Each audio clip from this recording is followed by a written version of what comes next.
खाना खाने के बाद तुम सभी लोगों को नींद आती है। खाना खाने के बाद नींद क्यों आती है?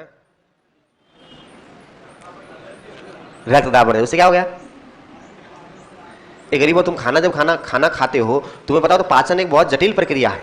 बाकी क्रियाओं में इतना समय नहीं लगता है, लेकिन तुम्हें पता हो तो हमने देखा था 3 से 4 घंटे भोजन आमाशय में रहता है, 3-4 घंटे भोजन छोटी आंतों में रहता है। तो तुम खाना खाने के बाद, पाचन एक बहुत जटिल प्रक्रिया है, इसलिए पाचन की प्रक्रिया को संपन्न करने के लिए मस्तिष्क के सभी अंग चले जाते हैं भोजन को पचाने में, और समय लगता है 6 घंटे 7 घंटे। अब तुमने खाना खा लिया, अब तुम लेकर बैठे हो किताब, मस्तिष्क कहाँ है?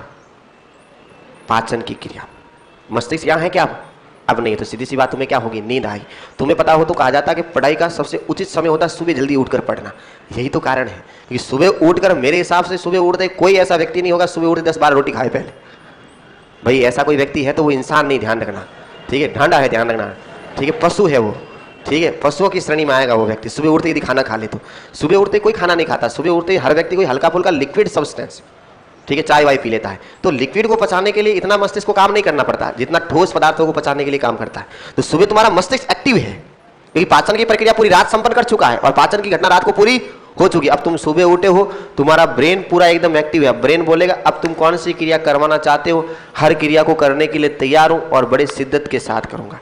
तो जो भी अच्छी अच्छी क्रियाएं होती वो सुबह के समय क्या करो, जिसमें क्या होगा कि तुम्हारा ब्रेन पूरा पूरा क्या रहेगा, उसमें इन्वॉल्व रहेगा। तो सुबह उठकर पढ़ना सबसे अच्छी बात है, क्योंकि सुबह उठोगे और पढ़ोगे तुम्हारा ब्रेन एकदम एक्टिव रहेगा, और ब्रेन जब एक्टिव रहेगा तो तुम जितना भी पढ़ोगे हर चीज़ें तुम्हारी कहाँ जाएगी, परमानेंट मेमोरी के अंदर, और तुम हर वस्तुओं को लंबी दूरियों तक ले जा पाओगे और लंबी लंबी चीज़ें तुम्हें याद रह पाएगी। और रात को पढ़ोगे, सीधी सी बात है, रात को तो पढ़ दो, क्या क्या पढ़ लोगे तुम रात को? पहली बात तो रात को कुछ ज्ञानेंद्रिय सक्रिय हो जाती है, वो पढ़ाई करने देती नहीं है। दूसरा, मस्तिष्क गया हुआ कहाँ पर? पाचन करवाने। हल्का फुल्का है तो वो तो आनंद ढूंढ रहा है, वो तो पढ़ाई में है ही नहीं। इसलिए रात को समय पर व्यक्ति को सो जाना चाहिए।